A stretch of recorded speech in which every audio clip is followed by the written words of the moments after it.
Ada sebuah rahasia bernegara yang juga merupakan pelajaran di akademi dulu, yaitu bagaimana strategi bernegaranya Bapak Negara Indonesia, yaitu Bung Karno. Tentunya sebagai putra Indonesia, kalau di akademi dulu ada cerita sejarah yang membawa nama Indonesia, bangganya bukan main. Maklum, itu di negara seberang soalnya. Dalam hal keilmuan di akademi dulu, sekedar menginformasikan urusan Rothschild, ada lebih dari 10 jam pelajaran di kelas menjelaskannya. Misalnya, bagaimana mereka temurun mengendalikan kawin antar sepupu demi menjaga kemurnian turunan mereka dan menjaga harta mereka dalam sistem distribusi keuangan dan kendali sumber daya alam dunia. Jadi, ketika pelajaran bernegara dari banyak negara diajarkan, selain dari sisi who control the world dan how the world work, sampailah ke strategi bernegaranya Bung Karno. Dan ini keren sekali. Ceritanya kita sederhanakan. Di dalam membuat mineral 99,9%, misalnya emas, platinum, perak, itu prosesnya dari gunung, batuan atau tanah, diambil,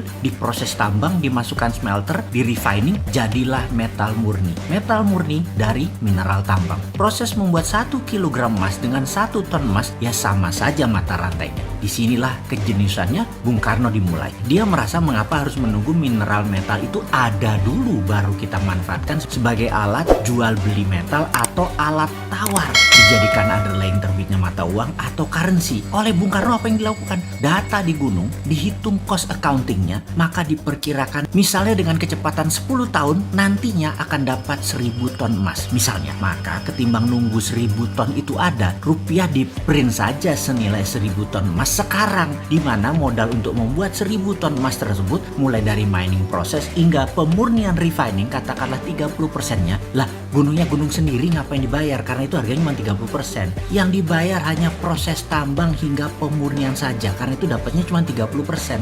Yang 70% uang cetak tadi untuk membangun proyek produktif. Dan proyek produktif seperti industri tidak harus di Indonesia, bisa di luar negeri. Proyek industri tadi adalah underlying lapis kedua selain emas dan hasil metal mineral tambang di Indonesia tadi. Dengan ide tadi, maka di tahun 1955 sebagai dasar undangan 50 negara hadir di Indonesia dalam konferensi Asia Afrika, dikatakan bahwa mereka atau kita bersama-sama akan membangun poros tengah negara non-blok, tidak miring ke Soviet, tidak miring ke NATO Amerika. Non-blok akan membangun kekuatan ekonomi dengan porosnya Indonesia dan akan membiayai banyak proyek industri di negara-negara non-blok. Apa yang terjadi? Benarlah hadir pemimpin revolusi dari setiap negara dalam undangan tadi. Tiongkok, India, Pakistan, Mesir, Korea Utara, Kuba, semua tokoh revolusioner semua mengharap dukungan Indonesia. Bayangkan ada Nehru, Gamal Abdul Nasser, Bhutto, Mao, dan tokoh legendaris dunia lainnya hadir di Bandung, kota kecil dari negara yang baru 10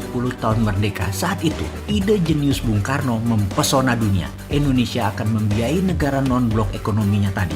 Ternyata, Bung Karno hanya pemikir tunggal atau pemikir sendirian. Di dalam negeri dirongrong kelompok-kelompok yang ingin berkuasa seperti kaum nasionalis, kaum sosialis, komunis, terus berada di sekeliling Bung Karno untuk dapat mempengaruhi kebijakan politik Bung Karno. Kaum Nasakom itu dirangkul oleh Bung Karno. Inilah yang membuat gonjang-ganjing politik nasional kala itu. Di dunia, kekuatan diplomasi dan manuver rupiah sebagai kekuatan ekonomi belum digarap sempurna. Geoekonomi belum tergarap cantik. Jadinya, beliau selesai dengan kudeta cantik di tahun 1966 yang selanjutnya sahabat tahu ceritanya. Pelajaran sejarah di akademi berhenti di cerita tersebut. Namun dunia tidak berhenti di situ. Tiongkok mengambil ide Bung Karno. Mereka tanpa jaminan sumber alam mineral metal berani melawan hegemoni negara superpower di tahun 90-an, di mana Amerika lagi fokus di Timur Tengah untuk mengambil energi minyak dan gas. Tiongkok printing renminbi berdasarkan industri dalam negeri. Dalam 20 tahun underlying mereka kuat dan mulailah ekspansi ke luar negeri, meminjamkan renminbi cetakan yang banyak ke negara luar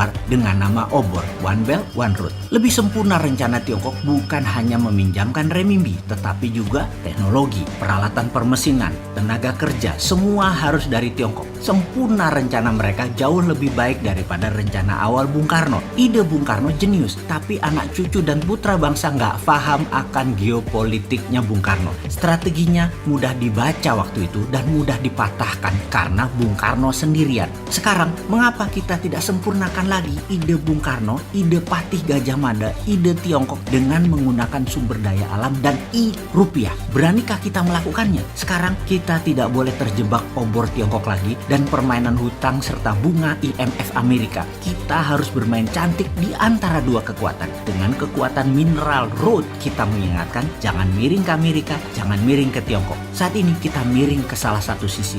Kita tidak netral lagi. Kita bisa dilihat menyalahi amanah undang-undang sebagai negara netral, negara bebas aktif. Dan informasi ini hanya mengingatkan, gunakan lebih dari satu hati di dalam mengelola negara. Hati-hati.